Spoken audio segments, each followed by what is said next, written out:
out IP Vanish in the description below. This is a VPN which you know is obviously going to help all of you guys who are still struggling with that crappy 3 PM blackout that we still have as a rule in England in big 2025. But you guys already know VPNs help you get access to other countries and their networks which are allowed to show the 3 PMs. So if you guys head down in the description or just scan the barcode, which is on the screen here somewhere. If you guys want to scan that, you get up to 83% off with IP Vanish. So go check that out.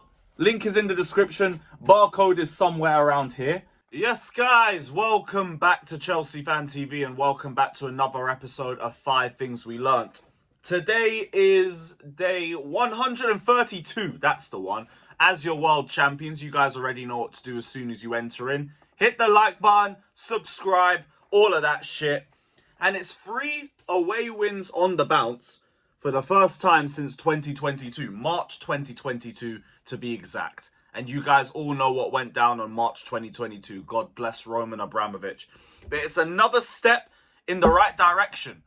And who knows how close we're going to be to the top of the league by the time this video goes out. Because as of recording, we are 1 hour away from the North London dunce-off. Obviously, Liverpool lost again. Man City lost away at Newcastle. Which means right now we're sitting at second, 3 points off the top. Now, it probably will be 4 or 6 points because I don't expect Tottenham to win there. And I'm not actively supporting Tottenham in anything. But if Tottenham are to take something from that game, interesting. Very, very interesting. And that might actually be my first point.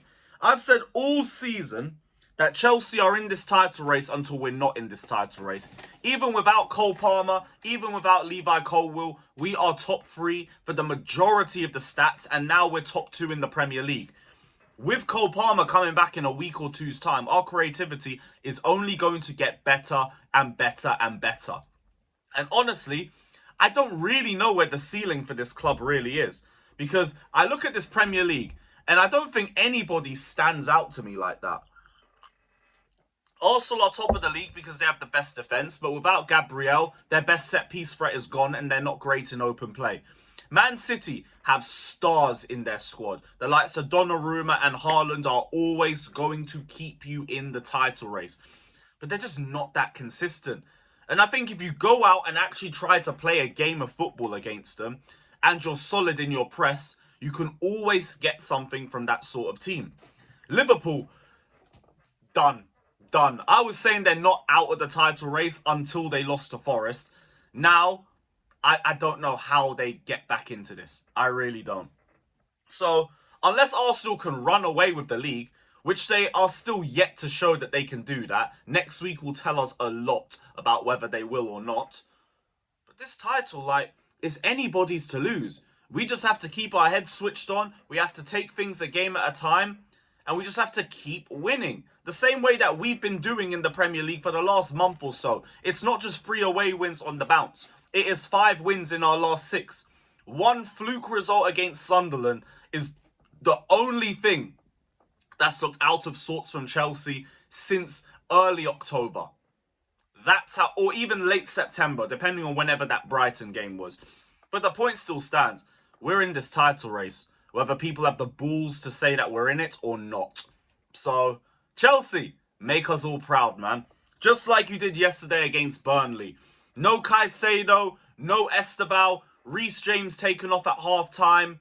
And yet we still had a comprehensive victory. And no Fofana as well, by the way. Brilliant, brilliant performance by Chelsea today. We started off the first half pretty poorly, I'll say that. Well, we were in control, but we were just being very, very wasteful when we were on the ball. Giving the ball away cheaply, making dumb decisions when we got to the final third. Burnley were kind of progressing well against us. But after about 20 or so minutes, I think we realised that there's a lot of space in behind for us to work with. So we started playing the ball long. And that started creating more problems and it started leading to good chances for us. Even better than the ones we were making in the first 20 minutes of the game. We should have been 1-0 up before we even got the first goal.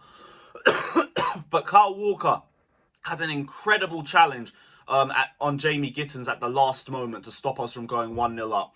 But Jamie Gittins then put an amazing cross in for Pedro Neto to make it 1-0 Chelsea. And from that point on, we started having a lot more space to operate with until the end of the first half. Delap was starting to get into the game a bit more. Gittins was starting to get into the game a bit more. But we go into half-time at 1-0. Now, second half comes through. We're not really, making as many chances as we did towards the end of the first half. But there are still opportunities. Burnley aren't doing too much with us. They had a little flurry in the 75th minute. They had a great chance that they skied over the bar.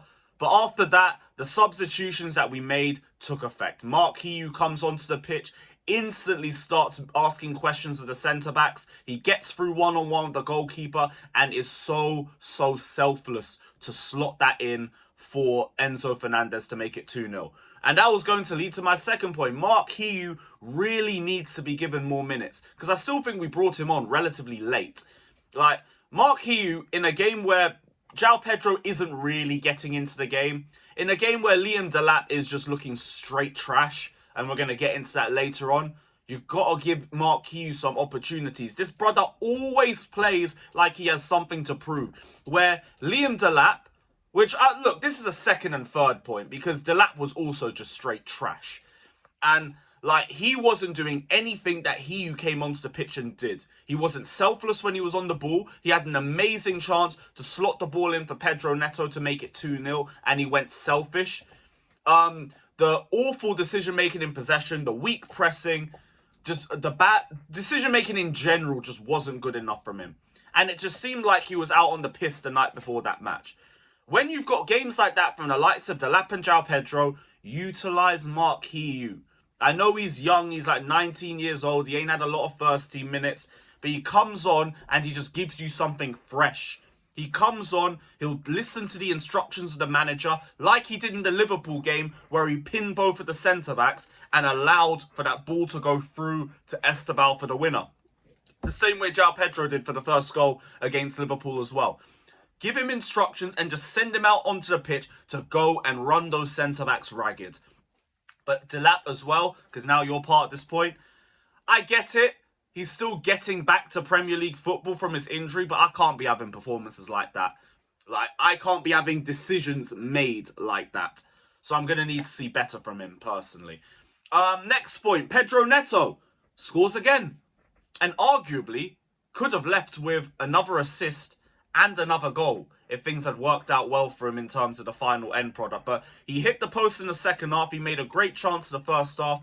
He bagged our first goal, which means he's our joint top goal scorer. Keep it up. Because the biggest question with Pedro Neto is simply consistency. This brother will have one good game, one bad game. One good game, one bad game. He's now slowly starting to look a little bit more consistent. He was good in the Wolves game from the second half. He was decent in the Spurs game, and now he's had two good matches. Well, he's got another goal and a good performance against Burnley to add to it. We're going to need you next week. We're going to need Pedro Neto back in against Arsenal one more time, man. So hopefully you turn up. Just like our last guy turned up. Tosin. This guy's had a lot of criticism this season, and it has all been deserved. But you did very well. You marshalled the back line. Your pass to Cucurella started the first goal. You left with the most duels, the most tackles, the most aerial duels won, the most passes completed.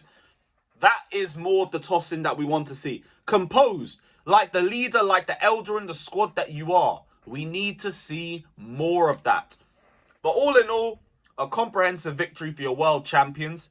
And now we head into a big week. This is the week where statements need to be made.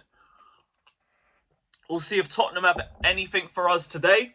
And next week, we better make sure we have something for the groomers. Big up to every single one of you. Hit the likes, subscribe, all of that shit. We out, people. Up the Chelsea.